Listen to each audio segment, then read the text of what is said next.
Israeli কারাগারে আটক শত শত ফিলিস্তিনির মুক্তির বিনিময়ে গাজা থেকে শনিবার আরও 5 ইসরায়েলি বন্দীকে ছেড়ে দিয়েছে ফিলিস্তিনের স্বাধীনতাকামী সংগঠন হামাস। হামাস যখন বন্দীদের হস্তান্তর করছিল তখন তাদের মধ্যে একজন স্থাপন করলেন অনন্য এক নজির। হাত নাড়তে নাড়তে 2 হামাস যোদ্ধার কপালে চুমু খেলেন এক ইসরায়েলি জিম্মি।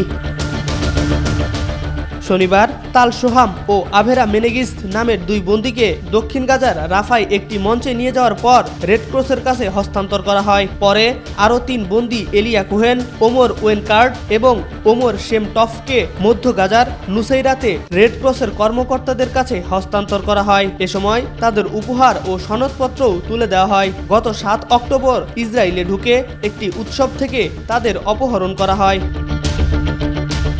সেই অনুষ্ঠান চলার সময় নজিরবিহীন এক দৃষ্টান্ত স্থাপন করেন 22 বছর বয়সী ওমর শেমটফ। বন্দুকধারী ও মুখোশধারী যোদ্ধাদের কপালে চুম্বন করেন তিনি। সেই সাথে উপস্থিত জনতাকে লক্ষ্য করে চুম্বন ছেড়ে দেন তিনি। এছাড়াও সমবেত জনতার দিকে তাকিয়ে হাসতে ও হাত নাড়তে দেখা যায় তার সাথে থাকা বাকি 2 ইসরায়েলি বন্দীকেও। বিষয়টি বেশিরভাগ ইসরায়েলি সংবাদ মাধ্যম এড়িয়ে গেলেও সামাজিক মাধ্যম সহ বিভিন্ন গণমাধ্যমে দ্রুতই ছড়িয়ে পড়ে সেই ভিডিও। পরিবারের কাছে ফিরে যাওয়ার সময়ও হাসি মুখে দেখা গেছে টফকে। হেলিকপ্টারে হাসপাতালে যাওয়ার পথে হিব্রু ভাষায় নিজের আবেগ প্রকাশ করে টফ লিখেন, এখন সব ঠিকঠাক। 500 দিনেরও বেশি সময় ধরে বন্দী থাকার পর টফকে কাছে পেয়ে খুশিতে আত্মহারা হয়ে পড়ে তার পরিবার। এদিকে যুদ্ধবিরতি চুক্তি অনুযায়ী 6 জিম্মিকে মুক্তি পেলেও এর বিনিময়ে 6 শতাধিক ফিলিস্তিনিকে মুক্তি দিতে চাইছে না ইসরায়েল।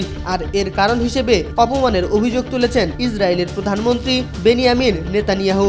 এক বিবৃতিতে নেতানিয়াহু বলেন, অপমানজনক অনুষ্ঠানের মাধ্যমে জিম্মিদের অসম্মান করা হয়েছে, ফলে অনির্দিষ্টকালের জন্য ফিলিস্তিনি বন্দীদের মুক্তি পিছিয়ে দিয়েছে ইসরায়েল।